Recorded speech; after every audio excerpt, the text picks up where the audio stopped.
നമസ്കാരം. PK മീഡിയയുടെ life ചാനലിലെ ഒരു പുതിയ വീഡിയോയിലേക്ക് അവർക്കും ഹൃദ്യമായ സ്വാഗതം. ആകാശവെള്ളരി എന്ന സസ്യത്തെയാണ് ഈ വീഡിയോയിലൂടെ പരിചയപ്പെടുത്തുന്നത്. ഔഷധത്തിനും പച്ചക്കറിക്കും പഴത്തിനും അലങ്കാരത്തിനും പന്തലിനും തണലിനും വ്യവസായത്തിനുമൊക്കെ ഉപയോഗിക്കുന്ന തലമുറകളോളം നിലനിൽക്കുന്ന അപൂർവ സസ്യമാണ് ആകാശവെള്ളരി. പാസിഫ്ലോറേസി കുടുംബത്തിൽപ്പെട്ട ഒരു സസ്യമാണ് ആകാശവെള്ളരി. ഫാഷൻ ഫ്രൂട്ട് ഉൾപ്പെടുന്ന ജനുസിലെ ഏറ്റവും വലിയ ഫലങ്ങൾ തരുന്ന സസ്യമാണിത്. പണ്ടുകാലം മുതലേ കേരളത്തിലെ വൈദ്യ കുടുംബങ്ങളിൽ ആഞ്ഞിലി മരങ്ങളിൽ പടർത്തി വളർത്തിയിരുന്ന ഒരു സസ്യം കൂടിയാണിത്. പേരിന് പിന്നിലുള്ള കാര്യങ്ങളെ നോക്കാം. ഇതിൻ്റെ ശാസ്ത്രീയ നാമം പാസിഫ്ലോറ ക്വാഡ്രാങ്കുലാരിസ് എന്നുള്ളതാണ്. മലയാളത്തിൽ ഇതിനെ ആകാശവെള്ളരി എന്നും ശീമവെള്ളരി എന്നും വിളിക്കാറുണ്ട്. ഇംഗ്ലീഷിൽ ഇതിനെ ജെയിൻറ്റ് ഗ്രാനഡില്ല എന്നും ബാർബഡിൻ എന്നും വിളിക്കാറുണ്ട്. കാണപ്പെടുന്ന സ്ഥലങ്ങളെ നോക്കാം. ഉഷ്ണപ്രദേശങ്ങളിലാണ് ആകാശവെള്ളരി സാധാരണയായി വളരുന്നത്. അമേരിക്കയാണ് ഇതിൻ്റെ ജന്മദേശം എന്ന് കരുതപ്പെടുന്നു. നമ്മുടെ നാട്ടിലെ പശ്ചിമഘട്ടങ്ങളിലെ മേഖലകളിലൊക്കെയും പ്രകൃത്യാ വളരുന്ന ഒരു ഔഷധ സസ്യമാണിത്. രൂപകരണം നോക്കാം. വേഗത്തിൽ വളരുന്നതും കാലങ്ങളോളം വിളവ് തരുന്നതുമായൊരു വിളയാണ് ആകാശവെള്ളരി. 200 വർഷം വരെ ഈ സസ്യങ്ങൾക്ക് ആയുസ്സുണ്ടെന്നാണ് കണക്കാക്കപ്പെട്ടിട്ടുള്ളത്. പാഷൻ ഫ്രൂട്ടിൻ്റെ പൂക്കളോട് സമാനതയുള്ള പൂക്കളും അതേപോലുള്ള സുഗന്ധവും ഇവയുടെ പൂക്കൾക്കുണ്ട്. കാഴ്ചയിലെ വെള്ളരിക്കയുമായി യാതൊരു സാമ്യവും ഇവയുടെ ഫലങ്ങൾക്കില്ല. മാത്രമല്ല, കണ്ടാൽ കൂടുതൽ സാദൃശ്യം കുമ്പളങ്ങയോടാണ്. ഇവയുടെ ഫലങ്ങൾ 2 കിലോഗ്രാം വരെ തൂക്കം വയ്ക്കാറുണ്ട്. പച്ച നിറത്തിലുള്ള ഫലങ്ങൾ 3 മാസം കൊണ്ട് വിളഞ്ഞ് പഴുക്കുമ്പോൾ മഞ്ഞ നിറമായിട്ട് മാറും. പഴുത്ത കായ്കൾ മുറിക്കുമ്പോൾ പുറത്ത് പപ്പായയിലേതുപോലെ തന്നെ കനത്തിൽ മാംസളമായ കാമ്പും അകത്ത് പാഷൻ ഫ്രൂട്ടിലേതുപോലെ പൾപ്പും വിത്തുകളും ഉണ്ടാകും. പൾപ്പിന് നല്ല മധുരവും ഉണ്ടായിരിക്കും. പൊതു ഉപയോഗങ്ങളെ നോക്കാം. ഇതിൻ്റെ കായ്കൾ ഇളം പ്രായത്തിൽ നിരവധി പച്ചക്കറി വിഭവങ്ങൾക്ക് ഉപയോഗിക്കാം. പച്ചക്കറിയുടെ എല്ലാ ഉപയോഗങ്ങളും അതുകൊണ്ട് നടക്കും. വിളഞ്ഞു പഴുത്താൽ പഴമായും ആകാശവെള്ളരി ഉപയോഗിക്കാൻ പറ്റും. പൾപ്പിന് നല്ല മധുരമുണ്ടായിരിക്കും.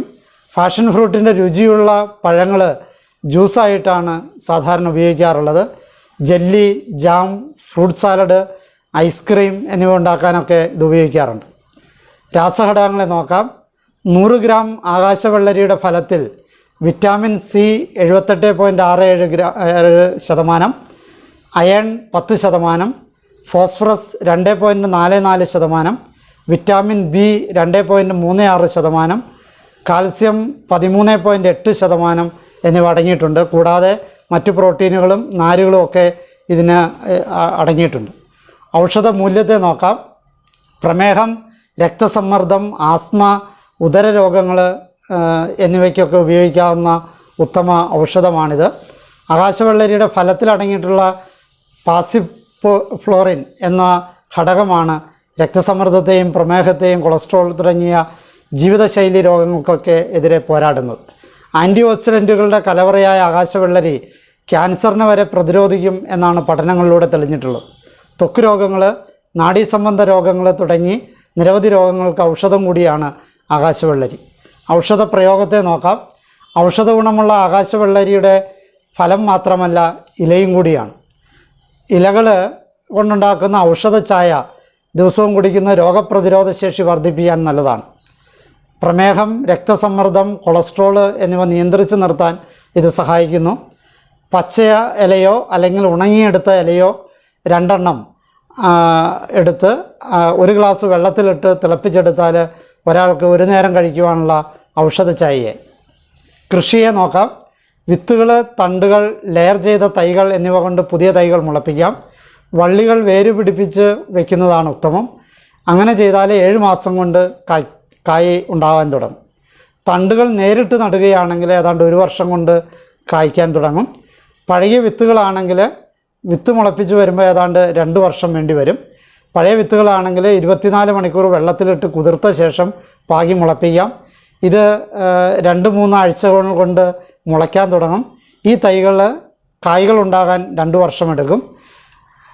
ഇത് നടുമ്പോൾ 2 അടി വീതം നീളവും വീതിയും ആഴവും ഉള്ള കുഴികളെടുത്ത് അതിൻ്റെ മേൽമണ്ണ്, ചാണകപ്പൊടി, കമ്പോസ്റ്റ് വേപ്പിൻ പിണ്ണാക്ക് എന്നിവ ചേർത്ത് ഇളക്കി തൈകൾ നടാം.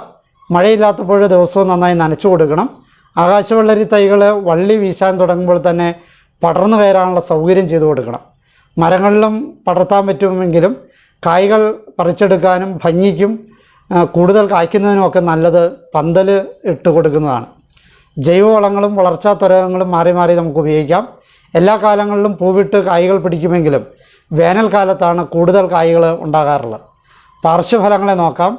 പഴങ്ങളിൽ പാസിഫ്ലോറിൻ എന്ന പദാർത്ഥം അടങ്ങിയിരിക്കുന്നതിനാൽ അമിതമായി കഴിച്ചാൽ അലസതയും മയക്കവും ഒക്കെ ഉണ്ടാകാനായിട്ട് സാധ്യതയുണ്ട്. ഈ അറിവുകൾ നിങ്ങൾക്ക് പ്രയോജനപ്പെട്ടെന്ന് ആശംസിക്കുന്നു. എന്നെ ശ്രവിച്ച നിങ്ങൾക്ക് നന്ദി. നല്ല നമസ്കാരം.